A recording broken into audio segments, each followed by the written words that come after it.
Good morning on this Wednesday, April the 14th, 2021. Let it be known this morning, we're going to talk about money, particularly the Our Money campaign with its founder, Dr. Delman Coates. The Our Money campaign is an advocacy campaign aiming to reimagine how the federal government uses its public purse. We're going to talk to Dr. Coates this morning. But first, of course, the headlines. The Minnesota cop who shot and killed a black man after mistakenly grabbing her gun instead of her taser resigned on Tuesday, saying it's in the best interest of the community. Officer Kimberly Potter said, "I have loved every minute of being a police officer and serving this community to the best of my ability, but I believe it is in the best interest of the community, the department, and my fellow officers if I resign immediately." The 26-year veteran of the Brooklyn Center Police Force had been placed on administrative leave following Sunday's shooting of Dante Wright, the 20-year-old, as she stopped him in a traffic violation situation. Brooklyn Center Police Chief Tim Gannon also resigned, and prosecutors said that they are looking at the case and are considering criminal charges against Officer Potter. In a statement emailed to the Black Press of America, former President Barack Obama said, "Our hearts are heavy over yet another shooting of a black man, Dante Wright, at the hands of police. The fact that this could have happened even as the city of Minneapolis is going through the trial of Derek Chauvin and reliving the heart-wrenching murder of George Floyd indicates not just how important it is to conduct a full and transparent investigation, but also just how badly we need to reimagine policing and public safety in this country." The former president went on to say that Michelle and I grieve alongside the Wright family for their loss. We empathize with the pain that Black mothers, fathers, and children are feeling after yet another senseless tragedy. And we will continue to work with all fair-minded Americans to confront historical inequities and bring about nationwide charges that are so long overdue. The Wright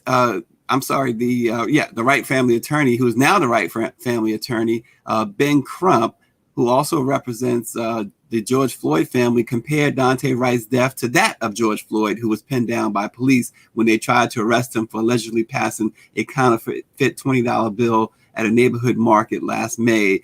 Dante Wright was not a threat to them, Attorney Crump said. Was it the best decision for Dante to get back in his car? No, but young people don't always make the best decisions, Crump said. As his mother said, he was scared. Now we will bring on our president and CEO, Dr. Ben Chavis. Good morning, Dr. Chavis. Dr. Chavis, you're on mute right now. We can't hear you. So as Dr. Chavis works on his audio, we continue the shooting of Dante Wright. Of course, you can read more about that in both our member publications in Minneapolis, the Spokesman Recorder and Insight News. Both of those newspapers are also continuing their coverage of the Derek Chauvin murder trial, as the defense in that case is now presenting its side in the hopes that they can get Chauvin a not guilty verdict in the killing of George Floyd. And moving along also, this morning, 15 years ago in November, on a November morning, Buffalo police officer Carrielle Horn responded to a call for a colleague in need of help. What she encountered was a white officer who appeared to be in a rage, punching a handcuffed black man in the face repeatedly as other officers stood by. He also had a chokehold on the black man. Officer Horn, who is black, heard the handcuffed man say, "I can't breathe," and saw the white officer put him in a chokehold. At that point, court documents show she forcibly removed the white officer and began to trade blows with him. In the altercation's aftermath, Officer Horn was reassigned, hit with departmental charges, and eventually fired, just 1 year short of the 20 on the force she needed to collect her full pension. She tried and failed more than once to have the decision reversed as unfair. Well, Yesterday, in an outcome explicitly informed by the police killing of George Floyd, a state court judge in New York vacated an earlier ruling that affirmed her firing, essentially rewriting the end of her police career and granting her the back pay and benefits she had previously been denied. His ruling also invoked the deaths of Eric Garner, a black man from Staten Island whose dying words, "I can't breathe," have become a national rallying cry against police brutality. Here's what the judge said in quoting Dr. Martin Luther King Jr. He says, "The time is always right to do right." So congratulations to Officer Carriel Horn finally getting the justice that she so rightly deserved. Imagine that she went after this fellow police officer, stepping up, crossing that blue line and stepping up to help save the life of a handcuffed African-American man.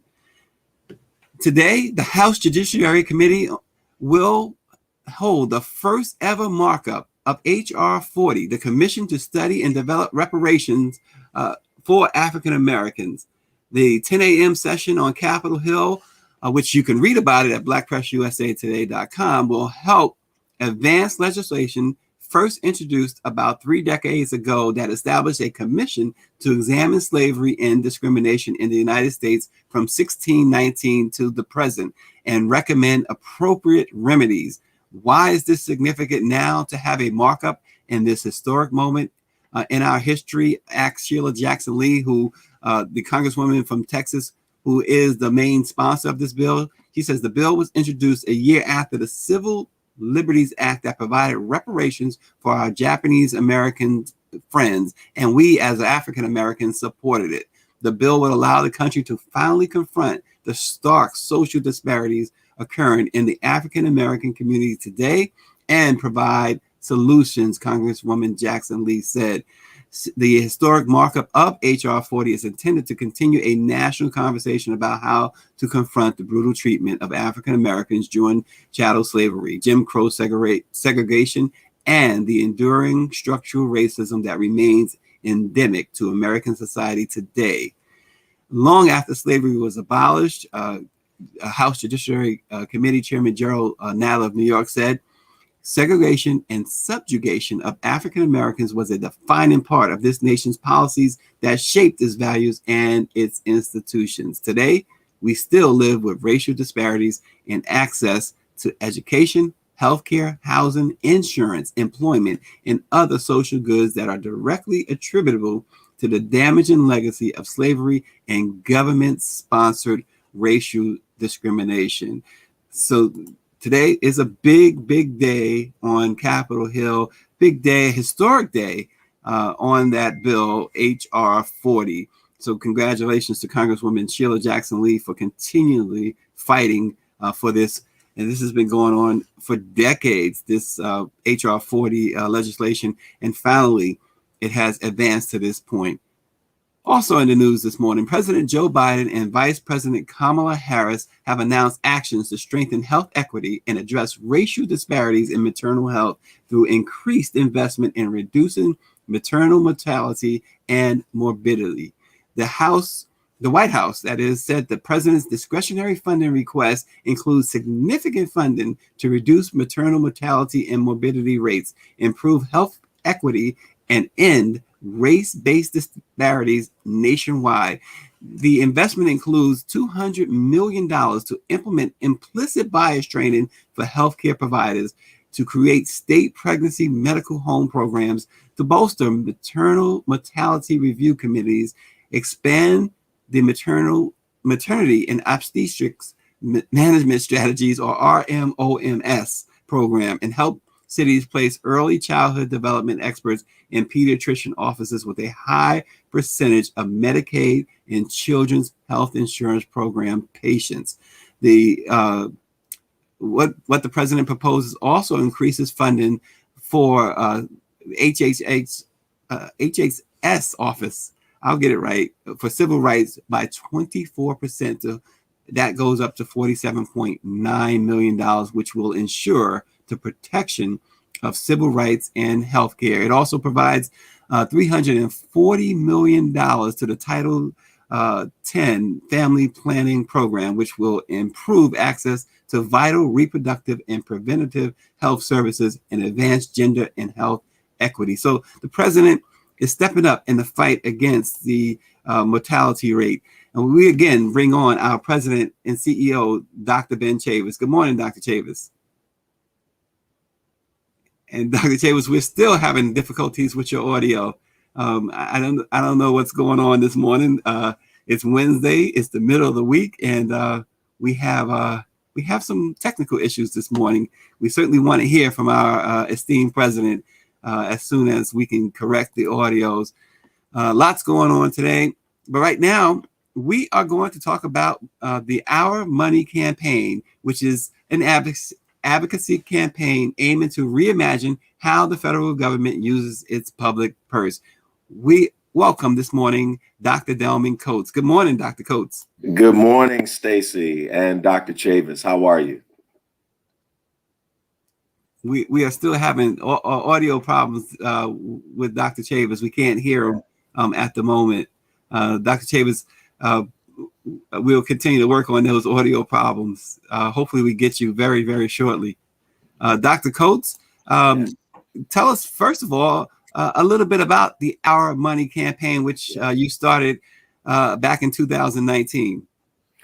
Well, the purpose of the Our Money campaign, Stacy, is to build public support for a set of big, bold public policies that would quite literally save Black America from the social and economic misery that we're facing today. I say that not to be hyperbolic, but right now, for the first time, there are a series of bold public policies that are on the table that would solve unemployment in America, and particularly double-digit unemployment in the Black community, that will provide free public health care, federal funding of state and local priorities like public education through college, infrastructure, getting us to a green economy, abolishing student loan debt, and a range of priorities. The problem, Stacy, however, is that whenever the public presents policies that would benefit the people, we're oftentimes told by policymakers that there's not enough money. And that's where the Our Money campaign steps in. The Our Money campaign seeks to educate the public and policymakers about a school of economics called modern monetary theory, or MMT for short. Modern monetary theory is not an alternative economic system. It is a powerful description of how our economy actually works today. It is getting traction in the financial press and in academia. It has been around for over 30 years. And principally, MMT teaches us this, that we have been misled about the capacity of the federal government to spend on the things that we need. Conventional economics assumes that the federal government's budget works like a household. You know, your home, Stacy, or a business needs revenue first in order to spend. And so mainstream economists assume that in order for the federal government to spend on the things that we need, that it needs revenue first, oftentimes in the form of tax revenue. Well, MMT helps us to understand that the federal government's budget does not work like a household. That's because the federal government creates money. It's not a user of money like a household or a private individual. And as such, its ability to spend is not capped or limited by revenue. The ability of the federal government's ability to spend is only capped by the available resources, labor, materials. And as such, we have an almost unlimited or a broader capacity to spend on the things that we need responsibly to address poverty, inequality, wealth concentration. And so right now we seek to educate faith leaders, civil rights leaders, policymakers, and the public, activists and organizers about MMT so that we can build support for the following policies: a federal job guarantee, which in February, Congresswoman Ayanna Pressley put forward; policies like free public health care, federal funding of public education, pre-K through college. You just mentioned reparations, HR 40. Well, if any kind of reparative economic justice framework is approved, policymakers are going to want to know, where's that money going to come from? Well, MMT helps us to understand that we have an untapped potential to fund the things that we desperately need. And rather than feeling limited or constrained by tax revenue, we need to tap into the full extent of the public purse. Our website is ourmoneyus.org, and we invite the public to go to our website to stay connected with us. Well, Dr. Coates, if at first you don't succeed, you try and try again. We're going to try again to bring on our esteemed president and CEO, Dr. Ben Chavis. Good morning, Dr. Chavis. and try as we may, we continue to fail. Dr. Chavis still does not have, we haven't been able to fix his audio yet. We're working hard, Dr. Chavis. We don't want to get in trouble with the boss. Dr. Coates, you know, you and I spoke a bit prior to going live. You said some interesting things about the 2008 economic downturn, the Great Recession. Talk about that as it, in the framework of why Our Money, the Our Money campaign is important. Sure. Well, the Our Money campaign is really born out of my struggle as a local church pastor to wrestle with the systemic economic racism that individuals in my community faced back in 2008 and 2009 in the aftermath of the global financial crisis. I was deeply disturbed about the way in which banks were being bailed out, but homeowners were being put out. And it seemed immoral to me that we had this, that we were underutilizing the power of the public purse to address the needs that the American people face. Look, if we can bail out corporations, if we can bail out banks, then we can certainly provide the economic means to address the needs that individual homeowners and small businesses face on a daily basis. And the key to doing that, Stacy, is that we have to understand the nature of deficit spending. This is one of the foundational principles of modern monetary theory, that we have been misled about what deficit spending is. Listen, I get it. For a church, for a business, for a household, deficits are bad. That's because we are currency users. But for the federal government deficits result in non-government surpluses. So MMT teaches us that we should want the federal government to do more and not less deficit spending. And we believe that it's preferable to rely on money created through public spending rather than relying on money created through private bank lending. And so this campaign is born out of our need to realize that if we're to solve the racial and social unrest that we're seeing in the country today, we have got to change the way we think about money at the federal level. Now, we're talking about the federal government, not state and local governments. And so if we're to address, and I see a green dot on that.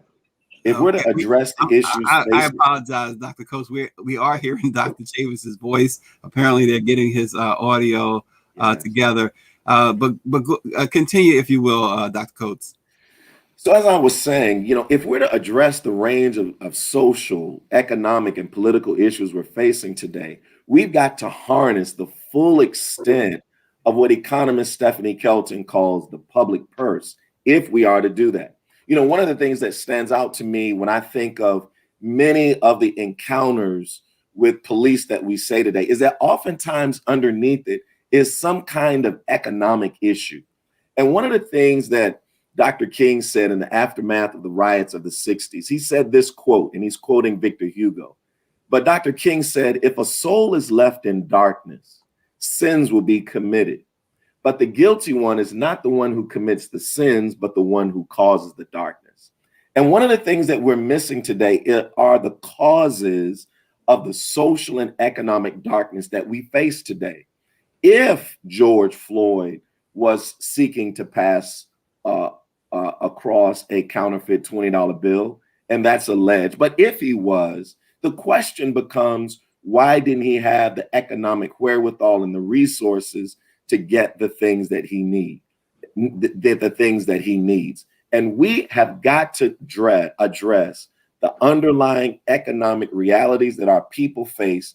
And the only way that we can do that is to harness the full extent of the public purse to do that. That is why we are calling for congressional hearings on modern monetary theory, so that we can clarify for policymakers and the public the full capacity of the public purse. And get this, I'll say this lastly, Stacy, and I want to say this for your audience.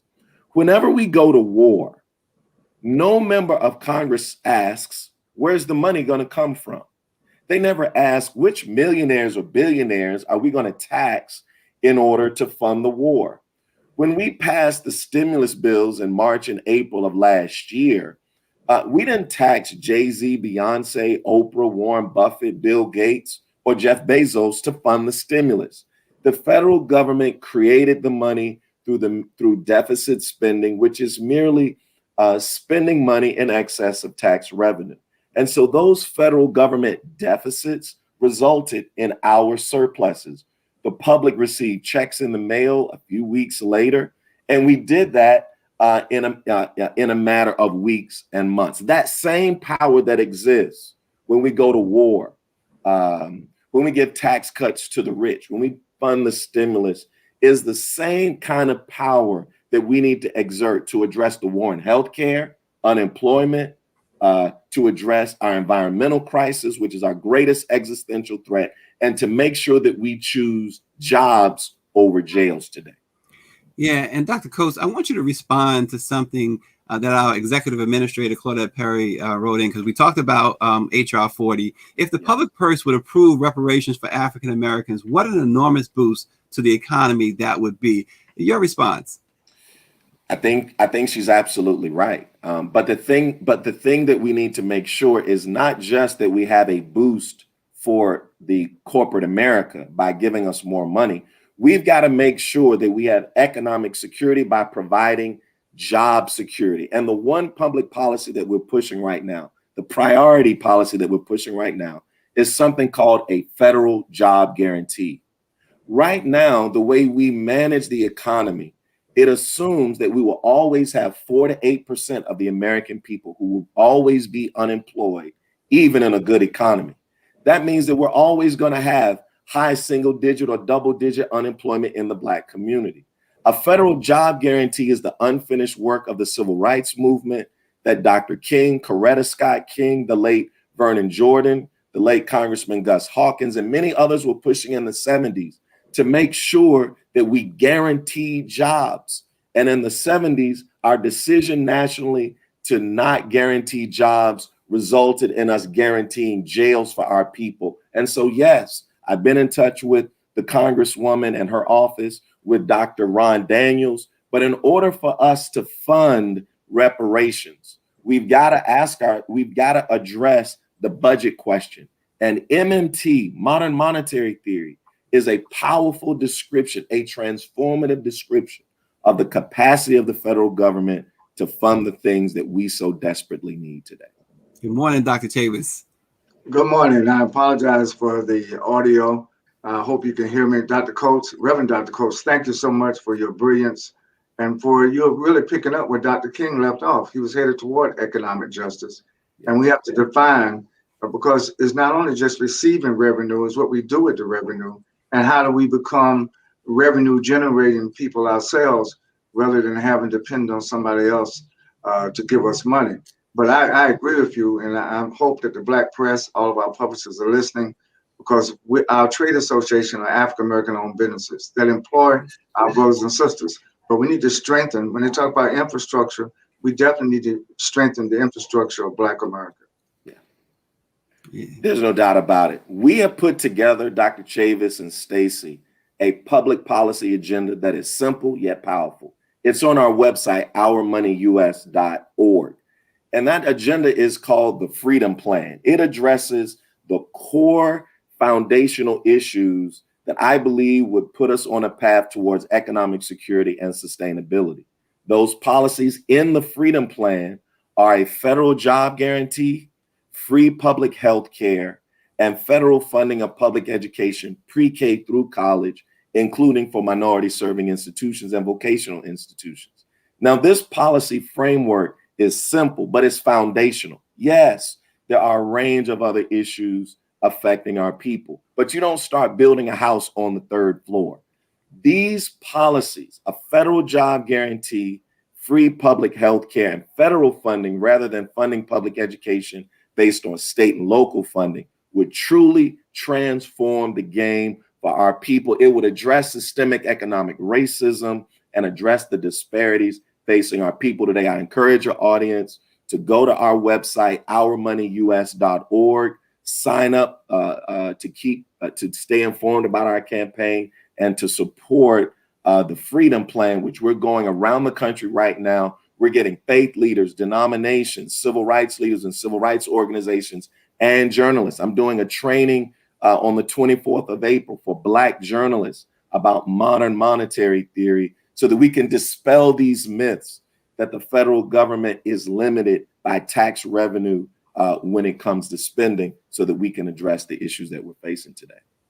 And Dr. Coates, another one I would like for you to respond to, David Youngblood. Good morning, David. It's always good to see you. He says, you've got to get past white resentment on reparations. They are less concerned about their clear past than our potential future and accountability.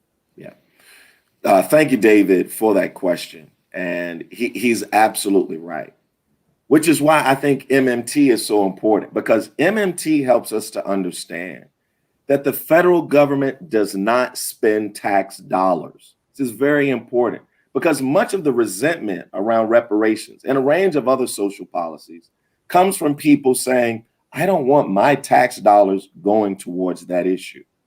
That's because the issue of taxpayer dollars is a racist dog whistle that emerges in the aftermath of the civil rights movement from at a time when it became no longer popular to be overtly racist, to focus on certain economic buzz whistles to prevent spending on the things that people of color needed. And so the reason the public needs to understand MMT is that the opposition to reparations, the opposition to a federal job guarantee is based on this outdated, failed premise. I encourage your audience to read the book Racial Taxation by a scholar named Camille Walsh, who really disrupts and deconstructs this understanding. But the means of dealing with this resentment is to explode the underlying fiscal policy assumption that informs it, namely that the federal government spends tax dollars. It does not. Taxes help to manage inflation. Taxes also give value to the currency, but the federal government does not spend tax revenue. Thanks, Dr. Coates. Dr. Chavis, we are running out of time, so I'm going to throw it over to you. Well, again, I want to thank Dr. Coates. In fact, it's providential that my mic was off because he needed to talk, he needed to educate, and that's what he's done over the last few minutes. And we're going to have you back, Reverend Dr. Coates, because what you're saying is so fundamental, so truthful. And of course, you know, in the Bible it says the truth will set you free, but you got to get the truth. Right. And what you've done today is given us the truth of economic policy, of tax policy. I hope we go give that website out again where people can go to learn more about the modern monetary theory. Yeah, there you have it. www.ourmoneyus.org. Go to that website. I already see some of our viewers, Dr. Chavis, saying that they have already went to the website and are going to the website.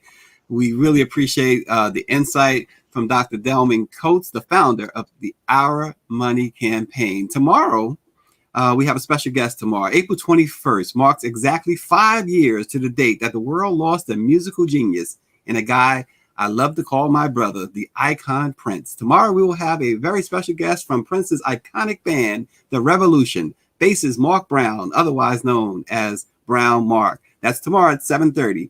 April is National Month of Hope. During April, buds come into full bloom, brightening our days, and National Month of Hope also lends a hand in lifting our spirits. Bringing hope to someone can take on many forms, being a positive role model in the life of a child or providing a community a foundation for future endeavors. Both provide hope for the future. Lift the spirits of a friend suffering from a medical issue or volunteer at a local homeless shelter.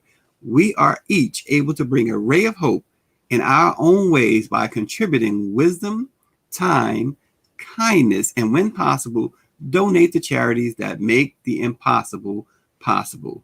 Let it be known, in the words of Dr. Chavis's longtime buddy, Jesse Jackson, keep hope alive. We will see you tomorrow.